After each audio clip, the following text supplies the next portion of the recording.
Marcus Rodriguez stepped out of his black Mercedes onto the busy sidewalk of downtown Chicago. The November wind cut through his expensive coat as he walked toward the charity gala venue. At 38, he had built an empire from nothing. His tech company was worth over $2 billion, and tonight he would donate $500,000 to homeless shelters across the city. The irony wasn't lost on him. 20 years ago, he had been the one sleeping on these very streets. As Marcus approached the hotel entrance, something caught his eye. A small figure huddled near the building's corner, wrapped in torn blankets. Most people walked past without a glance, but Marcus stopped. Something about the person's posture seemed familiar. He moved closer, his heart beginning to race. The woman looked up and time seemed to freeze. Despite the dirt on her face and the hollow look in her eyes, he recognized her instantly. "Emma?" His voice came out as barely a whisper.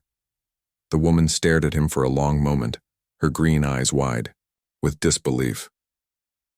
"Marcus." Her voice was rough, damaged by years of hardship. Emma Collins had been his everything during high school.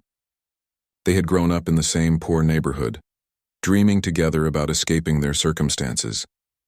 She had been the smartest girl in their class, with plans to become a doctor. They had promised each other forever, making plans for a future that seemed impossible but felt real when they were together. Marcus crouched down beside her, not caring about his expensive suit touching the dirty pavement. "Emma, what happened to you?"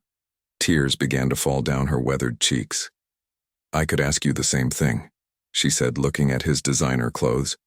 "But I think I can see what happened to you." The last time Marcus had seen Emma was graduation day. Her parents had forbidden their relationship, calling him worthless and demanding she focus on her studies. That summer she had left for college on a full scholarship, and he had stayed behind, working multiple jobs to survive. They had lost touch completely. "How long have you been—" Marcus couldn't finish the sentence. 3 years, Emma replied, quietly. 3 long years. Marcus felt his chest tighten. While he had been building his fortune, attending board meetings, and buying luxury cars, the love of his life had been living on the streets. The success he had worked so hard for suddenly felt meaningless. "Where have you been staying?" he asked gently. Emma laughed bitterly. "Wherever I can. Sometimes the shelter on 5th Street when they have space. Sometimes under the bridge near the river. Sometimes right here, when the security guards aren't watching." Marcus noticed her hands shaking, and not just from the cold. She looked malnourished, her clothes hanging loosely on her thin frame. Her once beautiful hair was now tangled and unwashed. "Have you eaten today?" he asked. Emma shook her head. "Yesterday either." Without hesitation, Marcus pulled out his wallet and handed her several $100 bills. But Emma pushed his hand away. "I don't want your pity money," she said firmly, despite her obvious desperation. "It's not pity," Marcus said.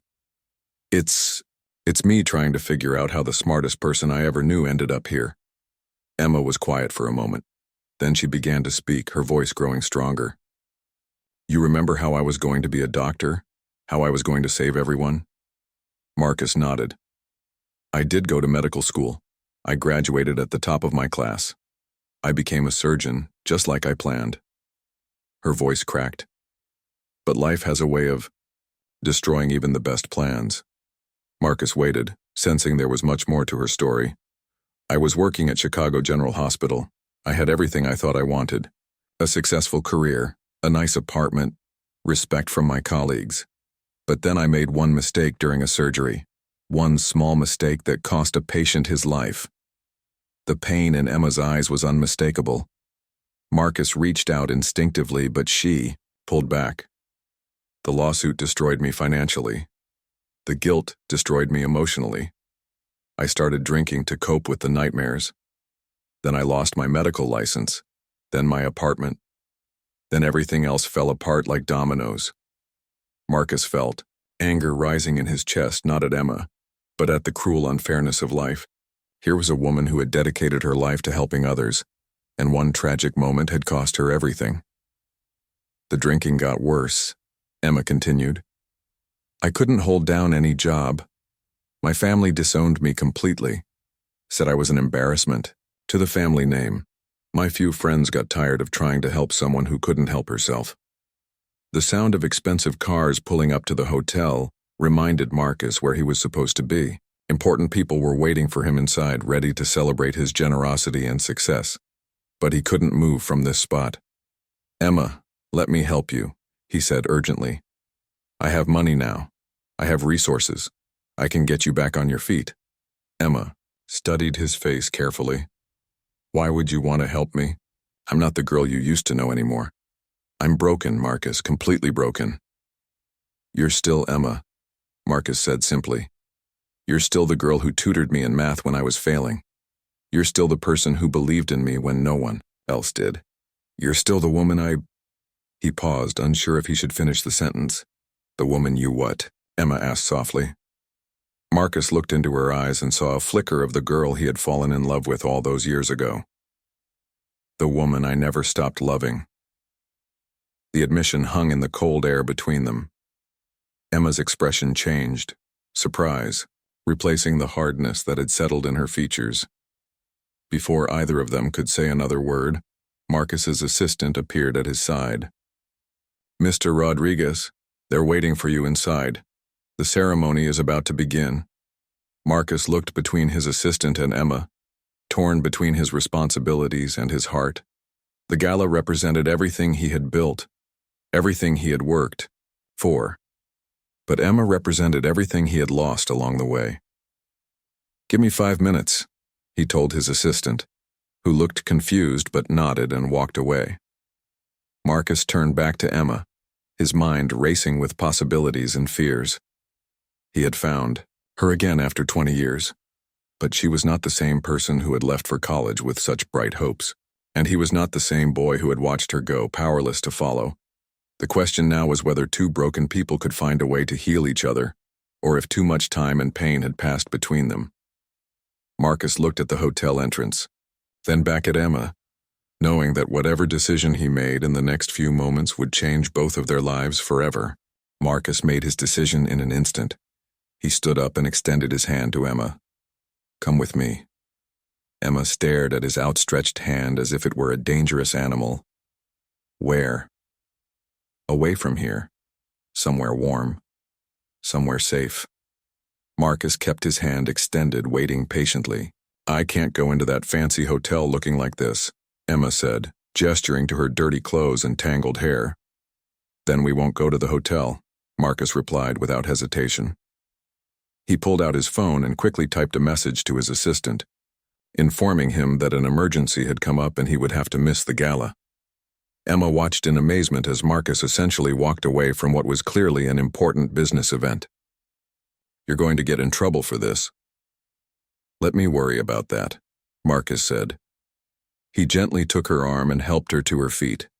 She was lighter than he expected, and he realized just how malnourished she had become. Marcus guided Emma to his car, not caring about the expensive leather seats. As they drove through the city, Emma pressed herself against the passenger door, as if she were afraid of contaminating his pristine vehicle. "Where are we going?" she asked nervously. "My apartment," Marcus replied. "You can clean up, get some food, and we can talk properly." Emma shook her head vigorously. "I can't stay at your place. What will people think? What will your girlfriend think?" Marcus glanced at her. "There's no girlfriend. There's no wife. There's just me and a very empty penthouse that could use some company." The drive took 30 minutes through Chicago's evening traffic. Emma spent most of it staring out the window, watching the city she had once known so well pass by. Everything looked different from inside an expensive car. Marcus's building was exactly what Emma had expected. A gleaming tower in the city's most exclusive district, with a doorman who nodded respectfully as Marcus pulled up. "Good evening, Mr. Rodriguez," the doorman said, opening Emma's car door with professional courtesy, despite her obvious appearance. "Good evening, Thomas," Marcus replied casually. "This is my friend Emma. She'll be staying with me for a while."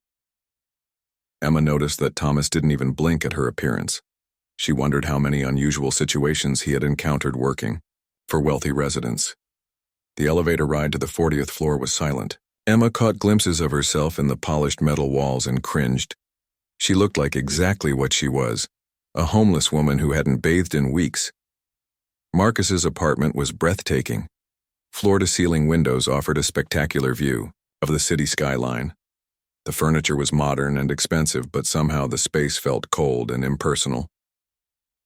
"Welcome to my home," Marcus said, but Emma heard something sad in his voice. Emma walked slowly through the living room, afraid to touch anything.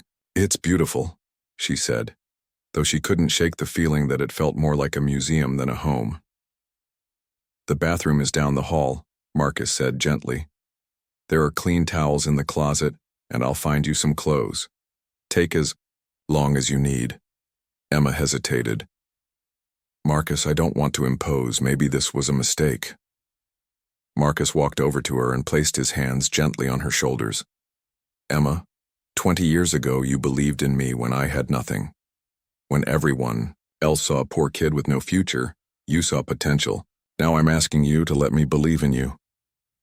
Tears began to fall down Emma's cheeks again. "I'm not the same person anymore.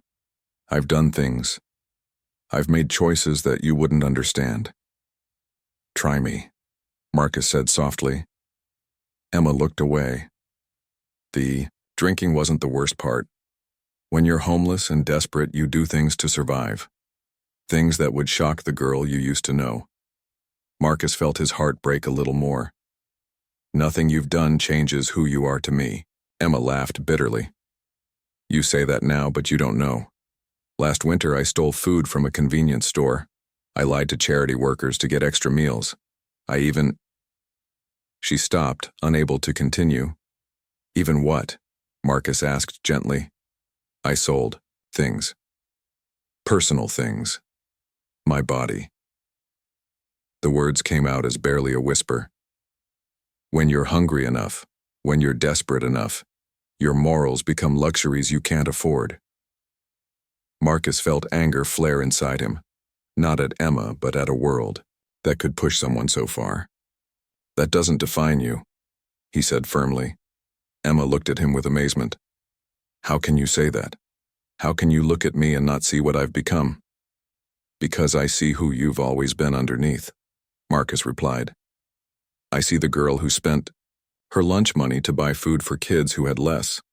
I see the woman who became a doctor because she wanted to help people. I see someone who survived 3 years of hell and is still standing." Emma broke down completely then, sobbing in a way she hadn't allowed herself to do in years. Marcus pulled her into his arms, not caring about the dirt or the smell. He just held her while she cried out years of pain and shame. When her tears finally subsided, Marcus led her to the bathroom. "There's soap, shampoo, whatever you need. I'll leave some clothes outside the door." Emma nodded, still unable to speak.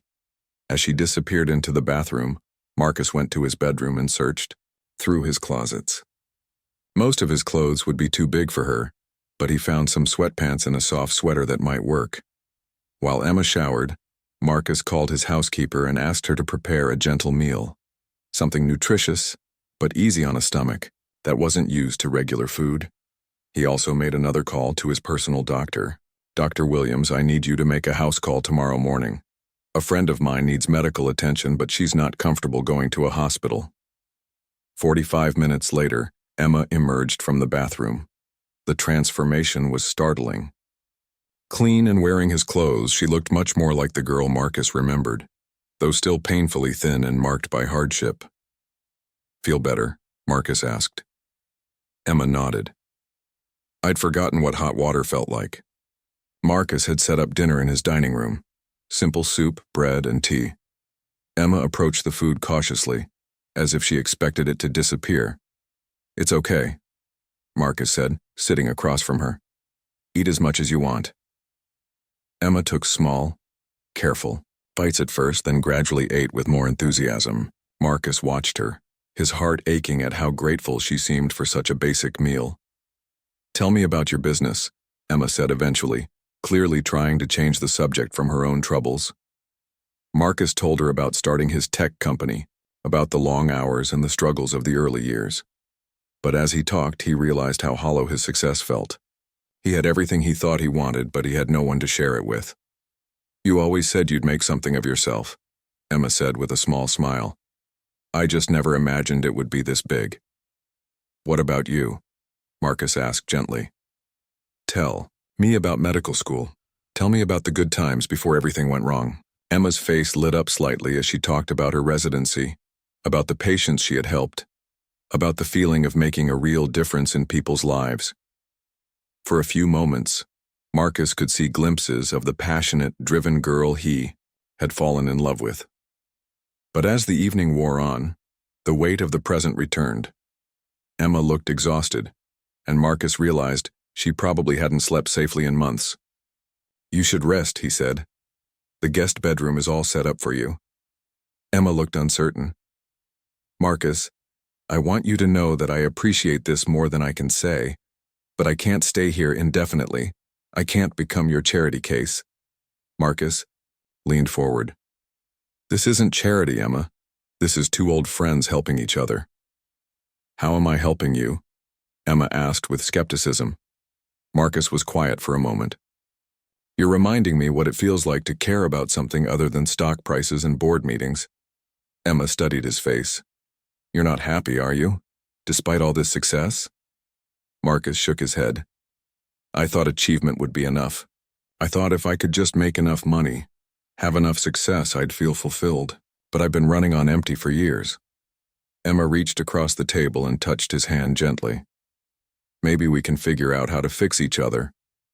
As Marcus showed Emma to the guest bedroom, both of them felt something stirring that they hadn't experienced in years.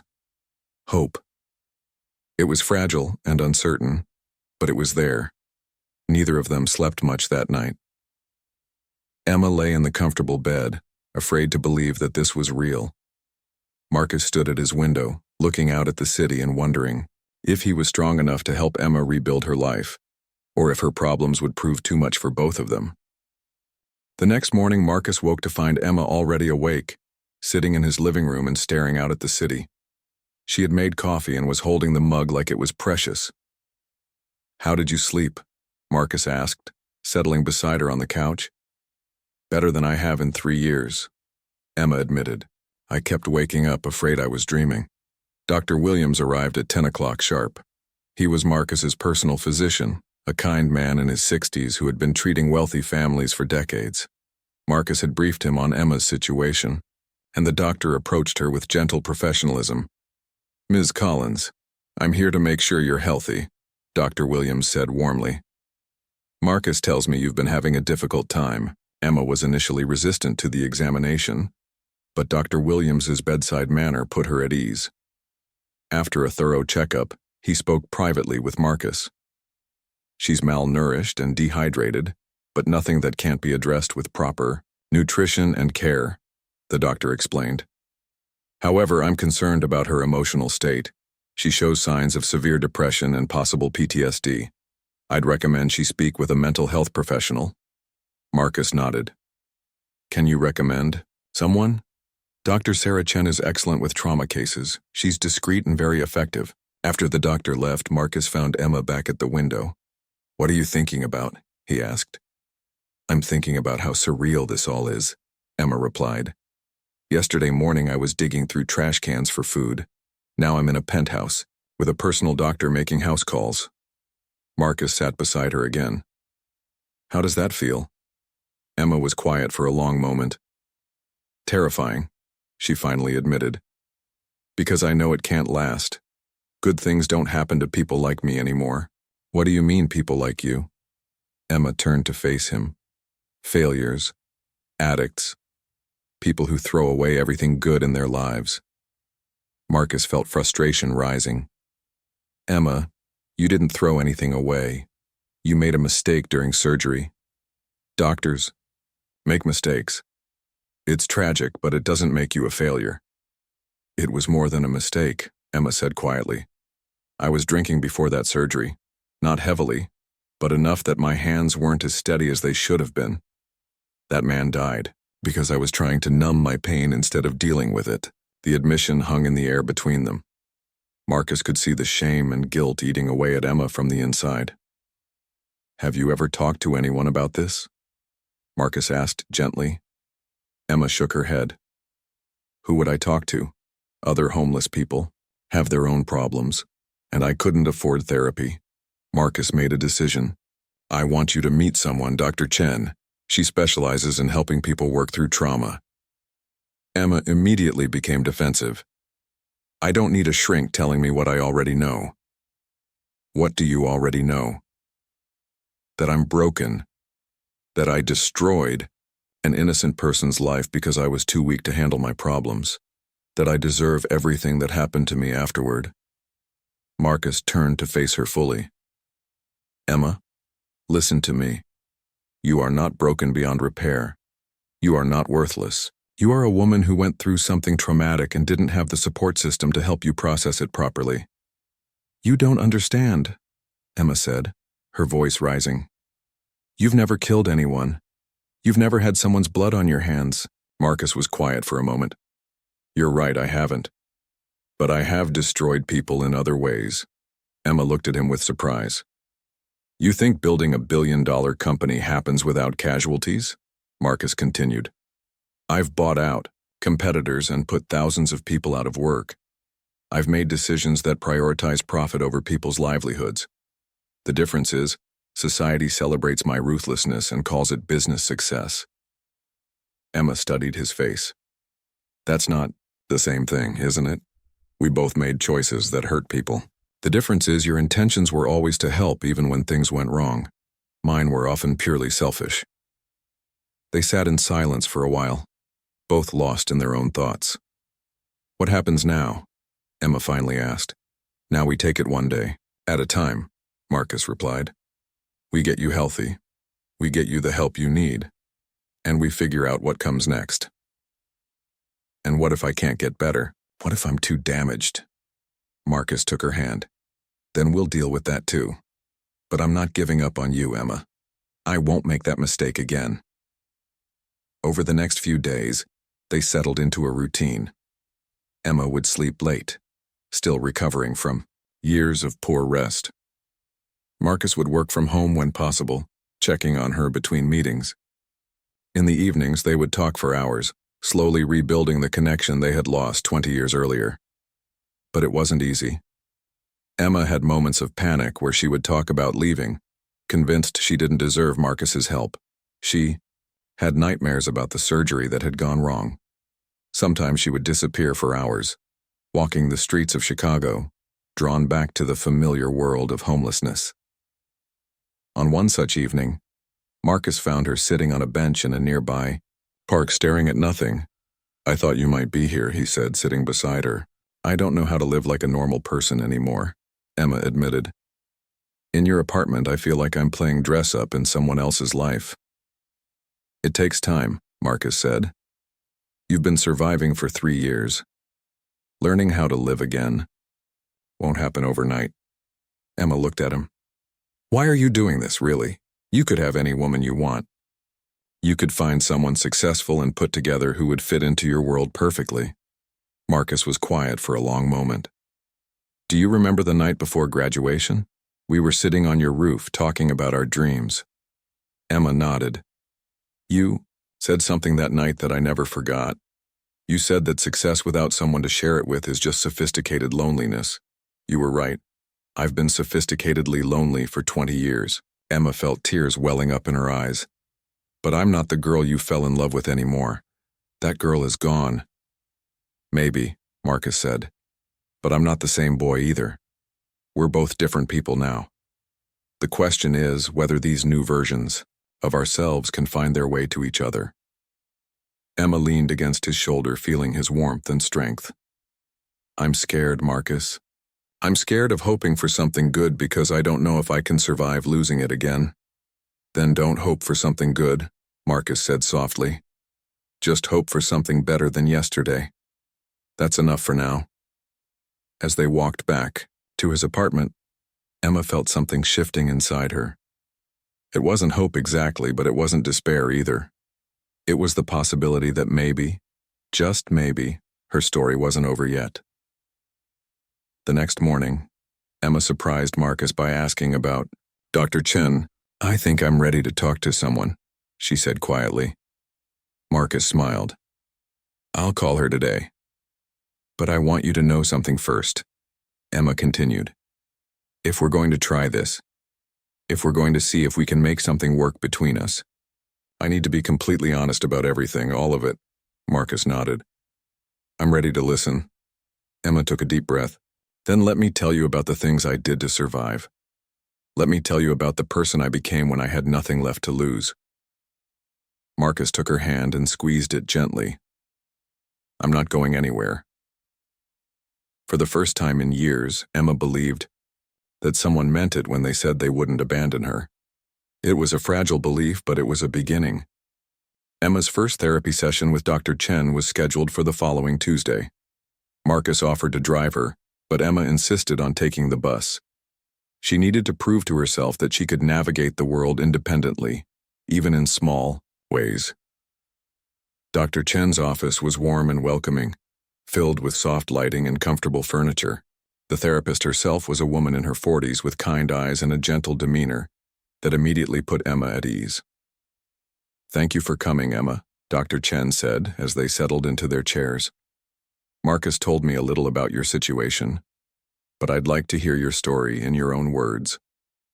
Emma had rehearsed this moment in her mind dozens of times, but when the moment came, the words stuck in her throat. I don't know where to begin, she admitted. Begin wherever feels right, Dr. Chen encouraged. Emma started with the surgery. The patient had been a 45-year-old construction worker who needed emergency surgery after a workplace accident.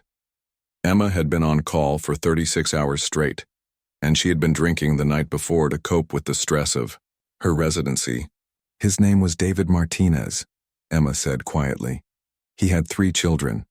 I remember thinking that if I could save him, his kids wouldn't grow up without a father like I did.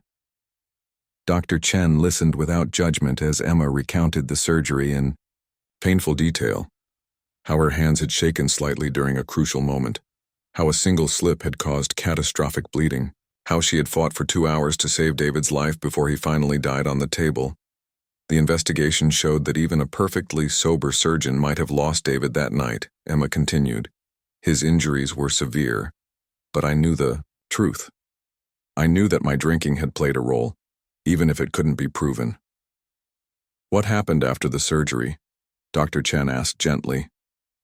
Emma described the weeks that followed. The lawsuit from David's family, the media attention, the whispers from colleagues, the suspension from the hospital pending investigation. The worst part wasn't the professional consequences, Emma said. It was facing David's wife at the funeral. She looked at me with such hatred, and I knew she was right to hate me. I had stolen her husband's future. Dr. Chen leaned forward slightly. Emma, you've been carrying enormous guilt for 3 years. Has anyone ever helped you process what happened? Emma shook her head. After I lost my medical license, I couldn't afford therapy. And honestly, I didn't think I deserved help. I thought the pain was my punishment. Punishment for what? For being weak. For drinking when I should have been strong. For failing when someone needed me most. Dr. Chen was quiet for a moment. Emma, I work with many doctors who have been through traumatic experiences. Medical mistakes, even those involving alcohol, don't make someone inherently evil or beyond redemption. They make someone human. Emma felt tears starting. But David's children will never see their father again because of my humanity. That's true, Dr. Chen acknowledged. And that will always be a tragedy. But destroying your own life won't bring David back. It won't help his family heal. It just creates more unnecessary suffering. The session continued for another 40 minutes, with Dr. Chen gently probing Emma's thought patterns and helping her identify the destructive beliefs she had developed about herself. When Emma returned to Marcus's apartment that evening, she was emotionally drained, but somehow felt lighter. How did it go? Marcus asked carefully. Hard, Emma replied. But maybe that's what I need right now. Over dinner, Emma told Marcus about her session, sharing insights that Dr. Chen had offered. Marcus listened attentively, asking thoughtful questions without trying to fix everything. She wants to see me twice a week, Emma said. And she mentioned something about a support group for healthcare professionals who've experienced trauma. That sounds helpful, Marcus said. How do you feel about it? Emma considered the question. Terrified, but maybe a good kind of terrified, like standing at the edge of a cliff and knowing you need to jump to get to the other side. Their conversation was interrupted by Marcus's phone ringing. He glanced at the caller ID and frowned. I need to take this, he said apologetically. It's my business partner. Emma watched Marcus pace around the living room, his voice growing increasingly tense. She could only hear his side of the conversation, but it was clear that something serious was happening with his company. What do you mean the deal is falling through? Marcus was saying. We've been working on this for 8 months. No, I can't fly to Tokyo tomorrow. Something important has come up. Yes, I understand what this means for the company. When Marcus finally hung up, he looked stressed and frustrated. Everything okay? Emma asked. Marcus ran his hands through his hair. A major deal we've been working on is falling apart. My business partner thinks I need to fly to Japan immediately to salvage it. So go, Emma said simply. Marcus looked at her in surprise. I'm not leaving you alone right now. You're just starting therapy. You're still recovering. Marcus, I'm not an invalid. I can take care of myself for a few days. But what if something happens? What if you have a panic attack or decide to leave? Emma felt a familiar pang of guilt. Her problems were interfering with Marcus's life, just as she had feared they would. Maybe I should go back to the shelter, she said quietly. You've done enough for me. I can't keep disrupting your life. Marcus sat down beside her and took her hands. Emma, you're not disrupting my life. You're giving it meaning. But I'm worried about leaving you alone so soon. Emma looked into his eyes and saw genuine concern, not obligation or pity. What if we compromised? What if I stayed with someone else while you're gone? Like who? Emma thought for a moment. What about your housekeeper? Maria seems kind. Maybe she would be willing to check on me each day. Marcus considered this. Actually, that's not a bad idea. Maria has been with me for 5 years. She's trustworthy and caring, and she lives in the building. They spent the evening making arrangements. Marcus would leave for Tokyo the next morning and be gone for 4 days. Maria would check on Emma daily and be available if any emergencies arose. Emma would continue with her therapy appointments and promise to call Marcus every evening. Are you sure about this? Marcus asked as he packed his suitcase. Emma nodded, though she felt nervous about being alone. I need to prove to myself that I can handle some independence, and you need to take care of your business. The next morning, Marcus left for the airport. After giving Emma detailed instructions about the apartment, emergency contacts, and reminding her multiple times to call if she needed anything. For the first few hours after he left, Emma felt lost. The apartment seemed too quiet, too empty.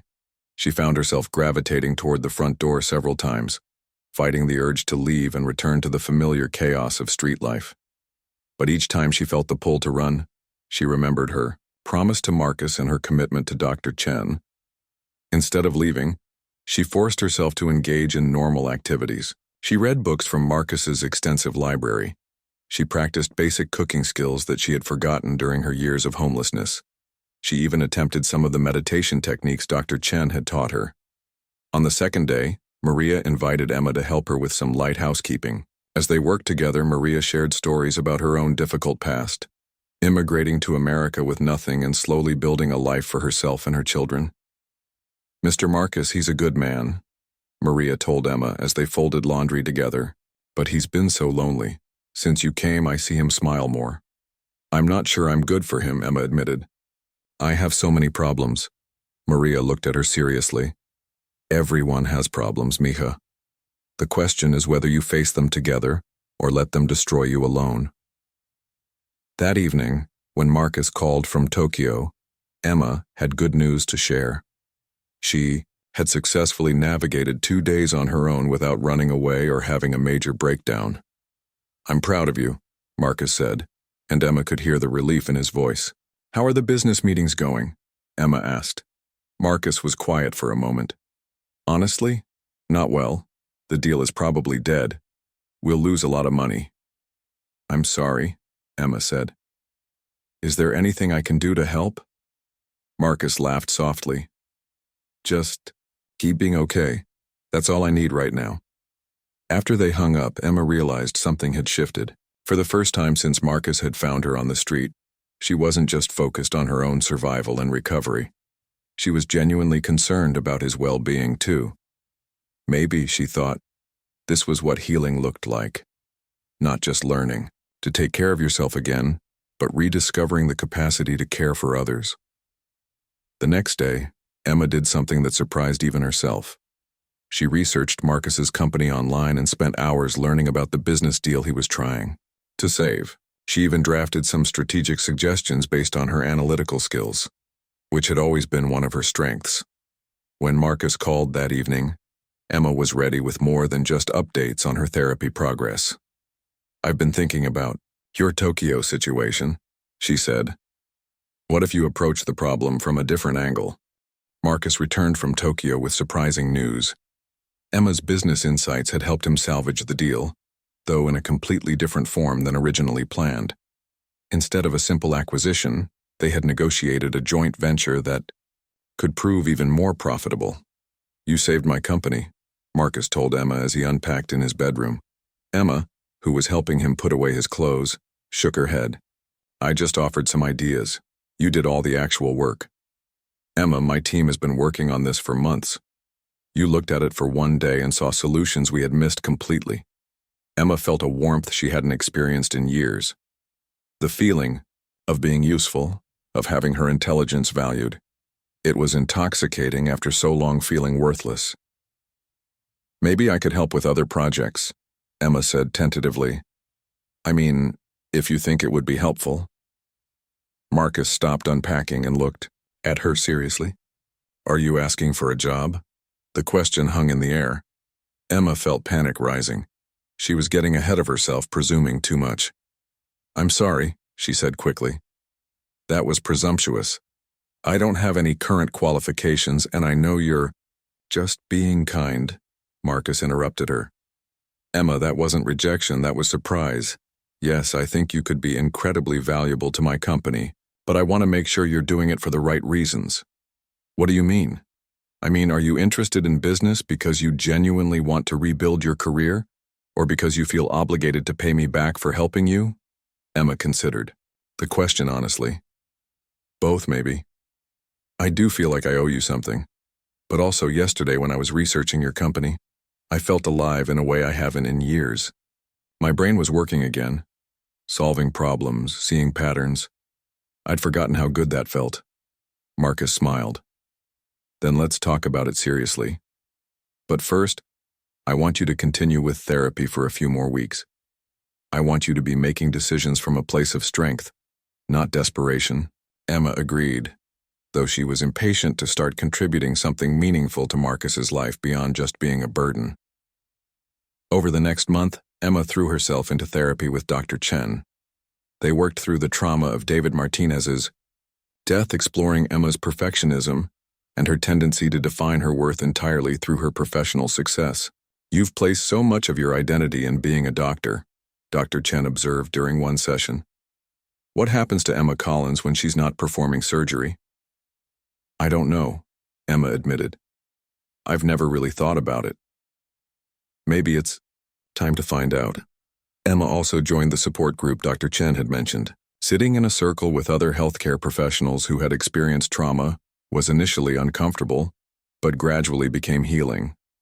She heard stories from nurses who had lost patients, doctors who had made mistakes, paramedics who struggled with PTSD. I always thought I was the only one, Emma told Marcus after one particularly intense group session. I thought other doctors were somehow immune to doubt and guilt. No one is immune to being human, Marcus replied. As Emma's emotional health improved, her physical health followed. She gained weight, her color returned, and she began to look more like the vibrant woman Marcus remembered from their youth. She also began to assert more independence. She insisted on paying for her own therapy sessions using money she had saved from the small allowance Marcus gave her. She started taking walks around the city alone, rebuilding her confidence in navigating the world. One afternoon, Emma surprised Marcus by announcing she had gotten a part-time job. "Doing what?" Marcus asked, looking up from his laptop. "Working at a community health clinic downtown. Just basic administrative work, but it's in a medical setting, and they don't mind my history." Marcus felt a mix of pride and concern. "Are you sure you're ready for that?" "I'll never be completely ready," Emma said. "But Dr. Chen thinks it's a good step. I need to prove to myself that I can be around medical settings without falling apart." The job turned out to be exactly what Emma needed. Working at the clinic allowed her to help people again, even in a small way. She processed insurance forms, scheduled appointments, and assisted patients with paperwork. It wasn't glamorous, but it felt meaningful. More importantly, it gave Emma her own source of income and a sense of independence she hadn't had in years. "I want to start paying you rent," Emma announced one evening over dinner. Marcus nearly choked on his food. "Emma, that's not necessary." "It is to me," Emma said firmly. "I need to contribute something. I need to feel like I'm not just your charity case." They negotiated a modest rent payment that made Emma feel independent without actually covering Marcus's costs. It was more about Emma's dignity than economics, and Marcus understood that. As spring turned to summer, Emma's confidence continued to grow. She was attending therapy regularly, working at the clinic, and even beginning to socialize with some of her co-workers. But there was one aspect of her relationship with Marcus that remained complicated and undefined. They lived together, cared deeply for each other, and had undeniable chemistry. But they hadn't crossed the line into romance. Emma was afraid to push for more, terrified that Marcus was helping her out of pity rather than love. Marcus was afraid to pursue Emma romantically while she was still vulnerable and dependent on him. The tension came to a head one evening when Marcus returned from a business dinner to find Emma waiting for him, dressed in a simple but elegant dress she had bought with her clinic wages. "You look beautiful," Marcus said, genuinely surprised. "Thank you," Emma replied nervously. "I wanted to cook dinner for you. To celebrate." "Celebrate what?" Emma took a deep breath. "It's been 6 months since you found me on the street, and I've been sober for 4 months, officially. My therapist says I'm making remarkable progress." Marcus felt emotion welling up in his chest. "Emma, I'm so proud of you." "I need to ask you something," Emma continued. "And I need you to be completely honest with me." Marcus nodded, sensing the importance of the moment. "Do you see me as a woman you could love or as a broken person you're fixing?" The question was direct and vulnerable, and Marcus felt the weight of it. Emma deserved complete honesty. "Both," he said finally. "I see the woman I fell in love with 20 years ago, and I see how much you've grown and changed. But I also see someone who's been through tremendous trauma, and I don't want to take advantage of your vulnerability." Emma stepped closer to him. "What if I told you that I'm not as vulnerable as you think? What if I told you that I've been in love with you this whole time, even when I was convinced I didn't deserve love?" Marcus felt his careful control slipping. "Emma, I know you've been holding back because you think I'm fragile," Emma continued. "But I'm not made of glass anymore. I'm not the same person who was falling apart 6 months ago." Marcus looked into her eyes and saw strength there, real strength built through months of hard work and healing. "I've been terrified of pushing you," Marcus admitted. "Terrified of making you feel obligated to me romantically because of everything I've done for you." Emma reached up and touched his face gently. "Marcus, you didn't save me. You gave me the opportunity to save myself. There's a difference." Marcus felt 20 years of walls crumbling. "I never stopped loving you," he whispered. "Even when I convinced myself I had moved on, part of me was always waiting for you to come back." Emma smiled, and for the first time in years, it reached her eyes completely, then stopped waiting. Marcus kissed her then, gently at first, then with all the passion and longing he had been suppressing. Emma kissed him back with equal intensity, pouring years of pain and hope and love into that single moment. When they finally separated, both were breathing hard. "Are you sure about this?" Marcus asked. Are you sure you're ready?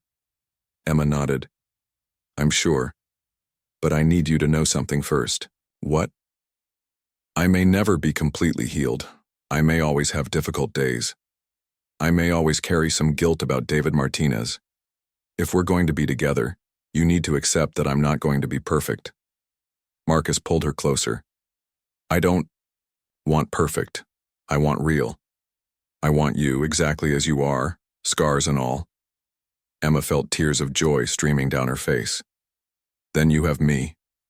As they held each other in Marcus's apartment, both knew that they were embarking on something completely different from their teenage romance. This love was built on a foundation of real understanding, shared pain, and genuine choice. They were no longer the naive kids who had dreamed of escape 20 years earlier. They were two adults who had found their way back to each other through their darkest moments, and they were ready to build something lasting together. 2 years later, Emma stood in front of the mirror in what was now their shared bedroom, adjusting the collar of her business suit. She had an important meeting that morning, and she wanted to look professional. You ready for today? Marcus asked. Appearing behind her in the mirror, Emma smiled. As ready as I'll ever be. Today was the day Emma would present her proposal to the hospital board. After 18 months of working at the community clinic and 6 months of intensive retraining, she was applying for a position as a patient advocate at Chicago General Hospital. It wasn't surgery, but it was a way to use her medical knowledge to help people navigate the healthcare system. The irony wasn't lost on her. Chicago General was the same hospital where she had lost David Martinez 3 years earlier. Are you sure you want to go back there? Marcus asked gently. You don't have to prove anything to anyone. Emma turned to face him. I'm not trying to prove anything. I just think I can help people there. I understand what it's like when the medical system fails patients and families. Marcus nodded. He had learned to trust Emma's judgment about her own healing process. Emma's recovery had not been linear. There had been setbacks, difficult days, and moments when the old guilt and shame threatened to overwhelm her progress. But she had developed tools to cope with those moments, and more importantly, she had developed a support system that helped her through the dark times. Dr. Chen remained her therapist, though their sessions were now monthly rather than weekly. The support group had become a source of genuine friendship. Emma had even begun co-facilitating sessions for newly traumatized healthcare workers. I have something for you, Marcus said, pulling a small box from his jacket pocket. Emma looked at the box with surprise. What's the occasion?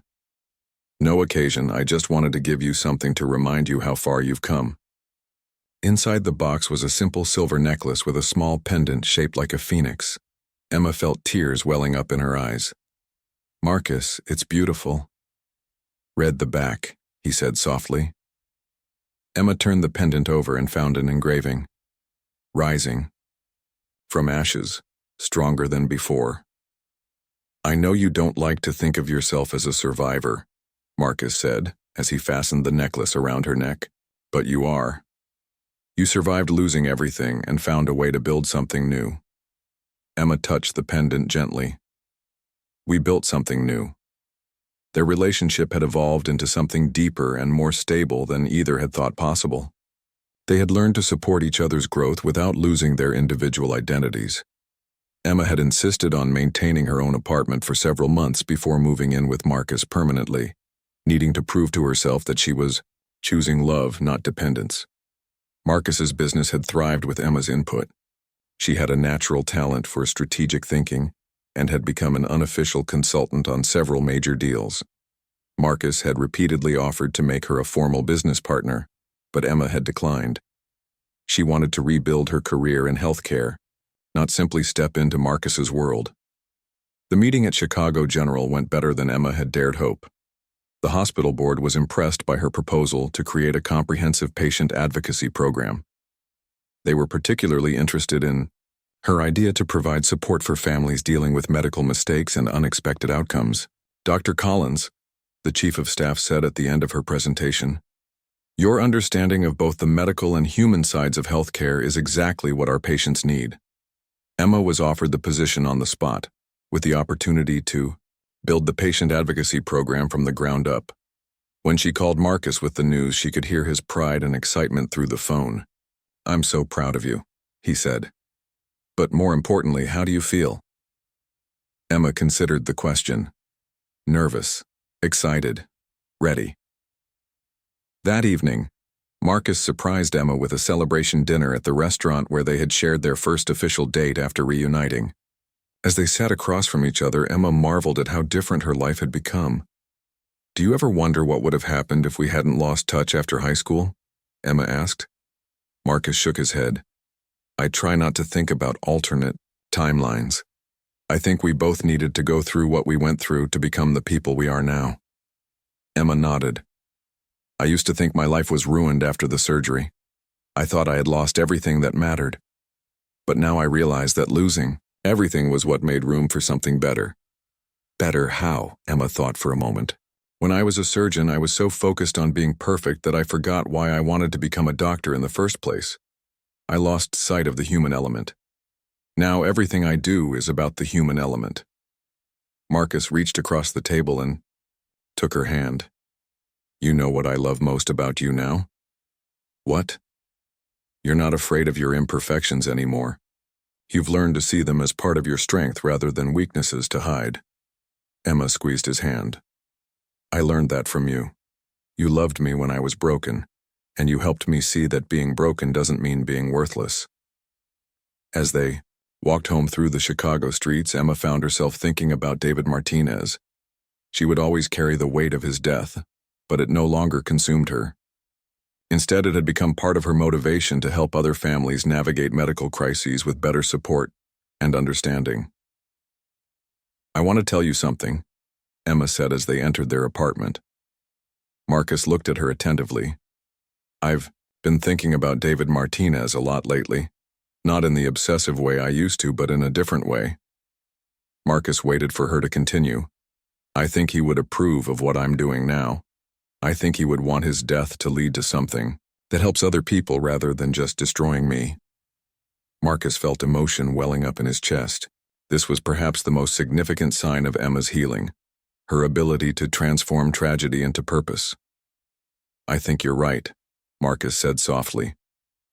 6 months into her new job, Emma had built a thriving patient advocacy program. She worked with families facing difficult diagnoses, helped patients understand complex medical procedures, and provided support during medical emergencies. She also began speaking at medical conferences about the importance of physician mental health and the need for better support systems when medical errors occur. One day, Emma received a call that caught her completely off guard. "Dr. Collins? This is Maria Martinez." Emma's blood ran cold. Maria Martinez was David's widow. "I hope you don't mind me calling," Maria continued. "I got your number from the hospital. I heard about the work you're doing now, and I wanted to talk to you." Emma's hands were shaking as she agreed to meet with Maria the following week. When Marcus came home that evening, he found Emma sitting on their couch staring at nothing. "What's wrong?" he asked immediately. Emma told him about the call. "I don't know what she wants. Maybe she's angry about my new job. Maybe she thinks it's inappropriate for me to be working in healthcare again." Marcus sat beside her and pulled her close. "Or maybe she wants something completely different. You won't know until you meet with her." The meeting with Maria Martinez was one of the most difficult and transformative experiences of Emma's life. They met at a quiet coffee shop downtown, and Emma was surprised to see that Maria looked peaceful rather than angry.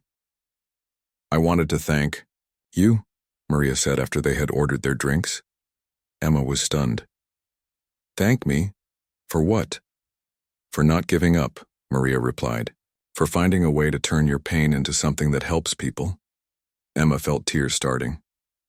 "Maria, I am so sorry about David. I know that nothing I do can bring him back." Maria nodded. "You're right. Nothing can bring him back. But your new work has already helped several families in our community. I heard about the Gonzalez family. You helped them understand their daughter's treatment options and connected them with financial assistance. That matters." Emma was crying openly. "Now, I don't deserve your forgiveness." Maria leaned forward. "Maybe not, But I'm not giving it to you for your sake. I'm giving it to you for mine and for David's memory. Carrying hatred has been exhausting, and it hasn't helped me heal." They talked for 2 hours. Maria told Emma about her life since David's death, how she had struggled but eventually found ways to honor his memory through community service. Emma told Maria about her journey from homelessness back to healthcare. "I want you to know something," Maria said as they prepared to leave. "David would have wanted his death to lead to something meaningful. I think what you're doing now would make him proud." Emma felt a weight she had carried for years finally beginning to lift. That evening, Emma came home to find Marcus waiting with champagne and a serious expression on his face. "What are we celebrating?" Emma asked. Marcus got down on one knee and pulled out a ring box. "Emma Collins, you have made me understand what true partnership looks like. You've taught me that real love isn't about rescuing someone or being rescued. It's about choosing each other every day, supporting each other's growth and building something together that's stronger than what either of us could create alone." Emma gasped, her hands covering her mouth. "Will you marry me?"